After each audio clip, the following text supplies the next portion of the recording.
this is how this question is solved. What you want to know specifically is that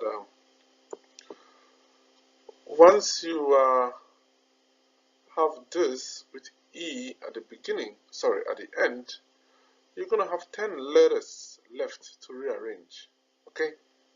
Because you must always have E at the end. So you're going to be left with 10 letters to rearrange.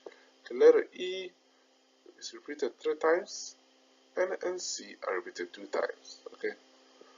So you're going to use the formula for the number of permutations for non-distinct objects, okay? Which is given by this, alright? So